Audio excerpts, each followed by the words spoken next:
पाठ 6 सफलता के 9 मूल मंत्र। एक संगठन या एक व्यक्ति की सफलता का निर्णय उन 9 मूल मंत्र के स्तर तथा प्रभावशीलता द्वारा किया जाता है जिसे वे बनाए रखते हैं।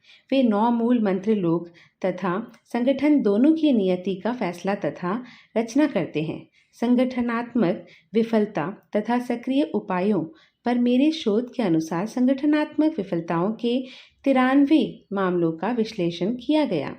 अनुसंधान शोध में कहा गया है कि 98% संगठनात्मक या व्यक्तिगत विफलताएं इन्हीं 9 मूल मंत्रों की अनुपस्थिति का अपर्याप्तता के कारण हुए थे। जिज्ञासा यानी क्यूरियोसिटी, सहयोग कोऑपरेशन, नियंत्रण आत्मनियंत्रण, कंट्रोल सेल्फ कंट्रोल, परामर्श कंसल्टेशन, स्थिरता कंसिस्टेंसी, आत्मविश्वास कॉन्फिडेंस सेल्फ कॉन्फिडेंस, साहस करेज प्रतिबद्धता कमिटमेंट तथा क्षमता कॉम्पिटेंस। वे 9 कारक हैं जिनका संस्थाओं या व्यक्तियों पर प्रत्यक्ष या अप्रत्यक्ष प्रभाव पड़ता है। जिज्ञासा प्रकृति का संकेत है। ऐसा क्या है जो लोगों को खोजकर्ता बनाती है? यह और कुछ नहीं किंतु वह जिज्ञासा है जिसे वे बनाए रखते हैं। अदृश्य को देखने की जिज्ञासा, गुप्त बातों की खोज की जिज्ञासा, किसी बेबुनियाद वस्तु से नई रचना की जिज्ञासा। यह जिज्ञासा लोगों को प्रतिकूल परिस्थितियों में भी संभावनाएं देखने का अवसर देती है। जिज्ञासा लोगों को नदी के दूसरे किनारे तक पहुंचा देती है। खोज ऐसी ही जिज्ञासाओं का नतीजा है। आम आदमी के विपरीत जिज्ञासा वाले लोग हमेशा मानते हैं कि सीखने तथा निष्कर्ष निकालने के लिए और भी बहुत कुछ है। वे अपने कौशल का अद्यतन करने में विश्वास रखते हैं। उन्हें अपने प्रयासों पर निवेश करने में कोई दिक्कत नहीं होती है। कालग्रस्त से बचने के लिए अद्यतन करना आवश्यक है। जिज्ञासा नवाचार का आधार है। नवाचार व्यवसायों की निरंतरता और व्यक्तियों के विकास का निर्णय लेते हैं। इन दिनों हर उद्यमी के लिए खराब उत्पादकता एक बड़ी चिंता है। किसी संगठन में लोगों में रुचि की कमी, नई चीजें सीखने की अरुचि प्रगति में प्रमुख अवरोध बन जाते हैं। जिज्ञासा के बिना लोग एक नदी में तैरते पत्ते की तरह होते हैं। उनके मार्ग तथा गंतव्यों को सामान्य प्रवाह द्वारा तय किया जाता है। उनमें से अधिकतर लोग अपने जीवन में शून्य या अल्पावधि के लक्ष्य रखते हैं। अधिकांश व्यक्ति तोते के समान ही व्यवहार करते हैं। वे उसी में जीते हैं जो उनके पास होता है। वे कुछ नया नहीं बनाते तथा अपने एवं अन्यों के जीवन में भी कोई परिवर्तन नहीं लाते हैं। बिना जिज्ञासा के लोग अपना सुखद क्षेत्र बनाते हैं तथा उसी में रहना ही पसंद करते हैं। वे विकास तथा चुनौतियों से डरते हैं। वे उपयोगकर्ताओं का उत्पादन करते हैं किंतु व्यावसायिक मनुष्यों का नहीं। वे नेताओं की तुलना में अधिक अनुयायी होते हैं। सुविधा क्षेत्र में रहने वालों के लिए परिवर्तन की आवश्यकता की मांग अति कम होती है। मुंबई नेतृत्व कार्यशाला में जिज्ञासा के महत्व पर चर्चा करते हुए कुछ प्रतिभागियों ने मुझे निजी तथा आधिकारिक जीवन में जिज्ञासा का सृजन करने तथा उसे बनाए रखने के तरीके पूछे। वे कुछ ऐसे तरीकों की खोज में थे जो उनके शामिल हुए किसी चीज़ में रुचि पैदा न बनाए रख सके। लोगों की रुचि किसी चीज़ में कम या खो क्यों जाती है? इसका कारण ये है कि हमारे जीवन में कई चीज़ें हमारे पसंद के मुताबिक नहीं होती है। आमतौर पर हम बिना किसी कारण के दूसरों को संतुष्ट करने या उन्हें मनाने की कोशिश करते हैं। हम जो कार्य वर्तमान में करते हैं उस पर विश्वास करने की अपेक्षा किसी और ही बात पर विश्वास करते हैं। दुर्भाग्यवश कई लोगों के पास इसे करने का साहस ही नहीं होता है क्योंकि वे उन विकल्पों में पूरी तरह से विश्वास नहीं करते हैं।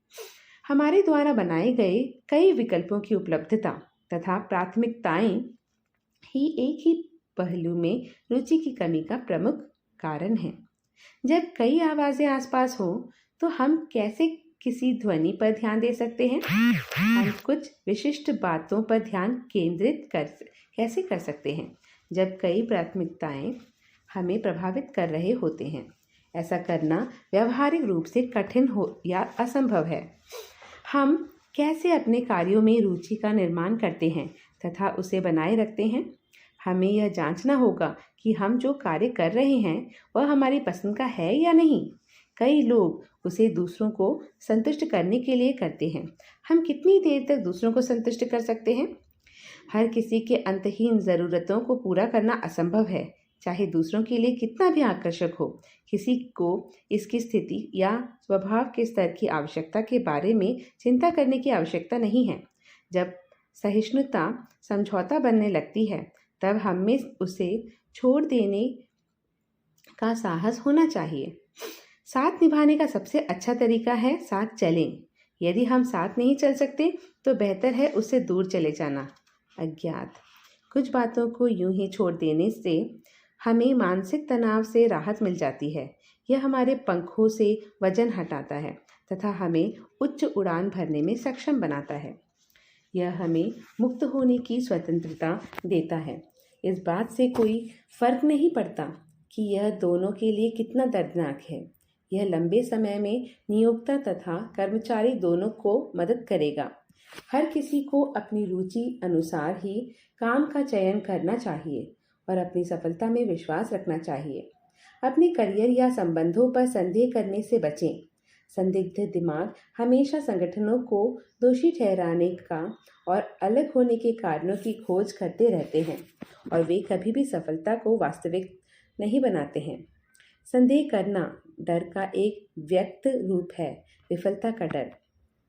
अपने कार्य में रुचि बनाए रखने के लिए बेहतर यही होगा कि हम अपने करियर को पसंद करने के कारणों की सूची बनाएं, ना कि उसे नापसंद करने की। दुर्भाग्यवश कई लोग अपने करियर को नापसंद करने के कारणों से परिचित होते हैं किंतु उसे पसंद करने के कारणों से नहीं। वित्तीय आज़ादी, सामाजिक मान्यता, आत्मनिर्भरता कारक आदि कारकों को ना भूलें जो हमें हमारे करियर से या उसके माध्यम से प्राप्त होते हैं। हमें हमेशा अपने करियर या जीवन में होने वाले लाभों का ही स्पष्ट हिसाब होना चाहिए, न कि नुकसान का।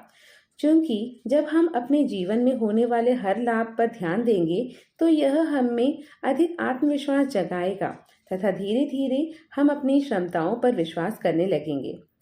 अपने करियर को अपने आत्मविकास का मंच बनने दीजिए। हर दिन को अवसरों का एक नया दिन समझें, जैसे नई अवधारणाओं तथा विचारों को उत्पन्न करने एवं लागू करने के अवसर। अपने नए विकास योजनाओं के प्रस्ताव रखने से न डरें। आपके नियोक्ता इसे पसंद करेंगे क्योंकि नए विचारों का स्वागत करने की उनकी मानसिकता ने ही उन्हें उद्यमी बना दिया है। चाहे आपके प्रस्ताव स्वीकार किए जाते हैं या नहीं, इससे कोई फर्क नहीं पड़ता। आपको मान्यता दी जाएगी।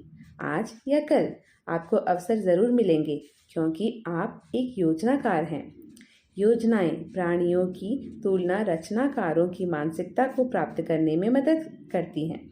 हर बार जब हम योजना बनाते हैं तब हम मालिकों तथा उद्यमियों की मानसिकता को प्राप्त करते हैं।